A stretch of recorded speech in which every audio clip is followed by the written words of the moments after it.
दोस्त बच्चों नमस्कार। बच्चों, लॉज ऑफ केमिकल कॉम्बिनेशन में मैंने पहले लॉ के बारे में बात की थी, लॉ ऑफ कंजर्वेशन और मास के बारे में। आज हम बच्चों बात करने जा रहे हैं दूसरे लॉ के बारे में, लॉ ऑफ कांस्टेंट कंपोजिशन और डेफिनिट प्रोपोर्शंस। बच्चों देखते हैं क्या है। बच्चों ये लॉ कहता है एक compound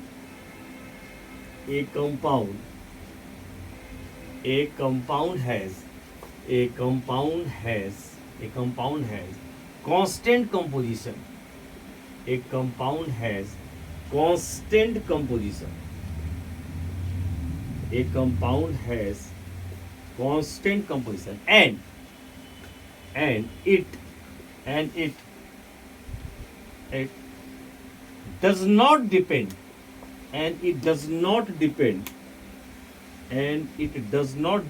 on the source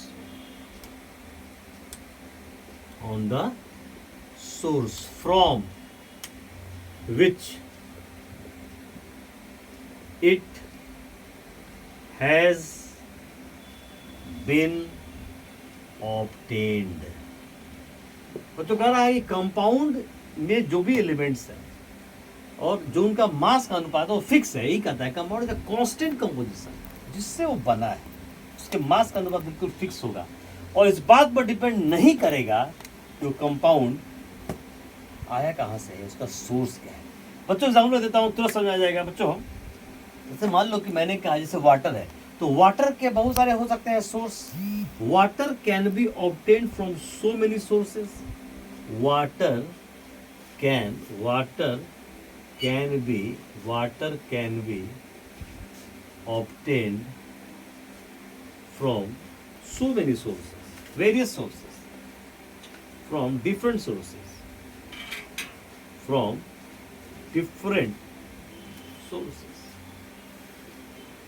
like river हो सकता है बच्चों, नदी जिसको कहते हो, कुआं हो सकता है, वेल कहते हो, ठीक है, रेन हो सकता है, एक्सेट्रा। बच्चों बहुत चीजें हो सकती हैं बच्चों।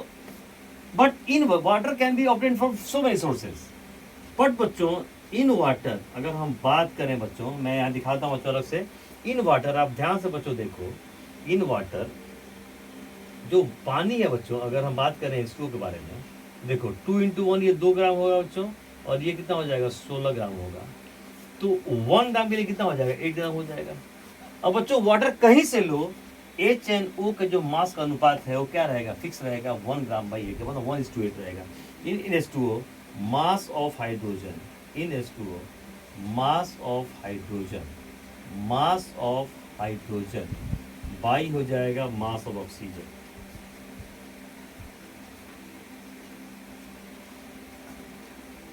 Mass of oxygen. तो ये जो रेशियो होगा ऑलवेज फिक्स होगा। किस रेशियो में होगा 1/8। आप कहीं से पानी ले आओ, आप कहीं से ले आओ, हाइड्रोजन ऑक्सीजन का मास बिल्कुल 1:8 में रहेगा। बच्चों दिखा दिया यहाँ पे 2 ग्राम 16 ग्राम, 1 ग्राम के लिए 8 ग्राम। H का मास 1 ग्राम, 2 का मास 8 ग्राम, H का मास 1 ग्राम, HO का मास 8 ग्राम होना ही हो रहा है बच्चों, कुछ भी आप करिए। ओके बच्चों, ये है तुम्हारा एक कंपाउंड। इस कंपाउंड के अंदर कंपोजिशन फिक्स है, चाहे ये कंपाउंड किसी भी सोर्स से लाया गया। बच्चों को एग्जाम्पल देता हूं, आप इसको पॉज करके नोट करिए पहले।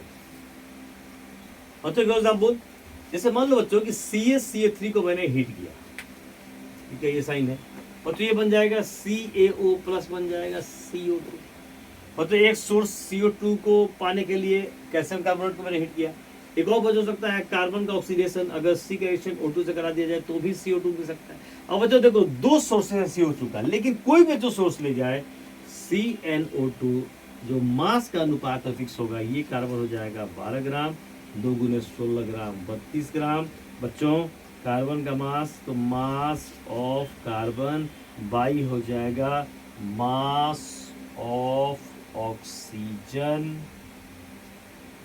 बराबर हो जाएगा 12 ग्राम बाई 32 ग्राम। हो गया, ग्राम ग्राम कैंसिल, 4 × 12, 4 × 32, 3/8।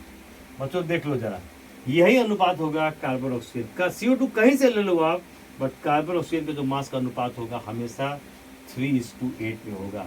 हमेशा 3:8 में होगा। आप कुछ भी कहीं से आप CO2 ले आओ, कार्बन ऑक्सीजन का मास बिल्कुल बच्चों 3:8 होगा। तो यही है बच्चों, एक compound has constant composition. Compound का जो कंपोजिशन है फिक्स रहेगा और इस बात पर डिपेंड नहीं करता है किस सोर्स से लाया जाता है। बच्चों मैं क्वेश्चन कराता हूँ, इसको पॉज करके आप नोट कर लीजिए। बच्चों ये क्वेश्चन है लॉ ऑफ कांस्टेंट कंपोजिशन पर। कह रहा है कि 6.488 ग्राम ऑफ पीबी, इसको लेट कहते हो, combine directly with 1.002 gram oxygen to form PbO2। ये बच्चों बना रहा है। अब देखो PbO2 प्राप्त करने का एक सोर्स ये हुआ, Pb + O2 PbO2 बन गया। PbO2 is also produce. बच्चों फिर कर रहा है कि अगर लेड नाइट्रेट को हीट करें हम तो बच्चों हमको PbO2 मिल रहा है। देखो PbO2 का रास्ता 2 हो गया सोर्स, लेकिन मैंने क्या बोला कि आपको ये बच्चों प्रूफ करना है। कह रहा है कि प्रूफ करिए इसके अंदर अगर PbO2 में ऑक्सीजन जो है 13.38% है बाई मास, तो आपको ये प्रूफ करना है कि इस एग्जाम्पल में ये जो मैंने 2 एक्सपेरिमेंट दिया बच्चों, इसमें law of constant composition valid है। तो बच्चों वैलिड का मतलब क्या हुआ कि जो इस PbO2 में ये पहला सोर्स, ये पहला एक्सपेरिमेंट, दूसरा एक्सपेरिमेंट, यहाँ से जो PbO2 आ रहा है, यहाँ जो Pb का मास एंड ऑक्सीजन का जो मास का अनुपात होगा वही होगा जो यहाँ पर आ रहा है। बच्चों देख लेते हैं। तो पहला जो एक्सपेरिमेंट बच्चों का रहा है कि PbO2 में 6.488 ग्राम Pb है और 1.002 ग्राम ऑक्सीजन है। बच्चों निकाल लो रेशियो। तो Pb का मास बाई ऑक्सीजन का मास ये आ गया, तो 6.488 ग्राम बाई 1.002 ग्राम। बच्चों सॉल्व करोगे तो आ जाएगा 6.47। तो मैंने क्या किया बच्चों कि Pb एंड ऑक्सीजन का मास का अनुपात निकाल दिया। अब बच्चों यहाँ पर आए, यहाँ का तो ऑक्सीजन जो है का परसेंटेज 13.38% है। मतलब टोटल अगर ये 100 ग्राम हो जाएगा, टोटल 100 ग्राम में 13.38 ग्राम ऑक्सीजन है, तो 100 में से घटा दो इसको, आ जाएगा Pb आ गया 86.62 ग्राम। बच्चों फिर ले लेते हैं Pb का मास बाई मास ऑक्सीजन। बच्चों फिर ले लेते हैं 86.62 बाई 13.38 ग्राम, 86.62 ग्राम बाई 13.38 ग्राम। बच्चों 100 किलो कितना आ जाएगा 6.47। बच्चों वही मैंने बोल रहा था ना कि Pb ऑक्सीजन का जो मास का अनुपात है यहाँ भी 6.47 है, यहाँ जो Pb ऑक्सीजन के मास का अनुपात है यहाँ भी 6.47 है। इसका मतलब है कि ये लॉ क्या हो जाएगा, वैलिड हो गया।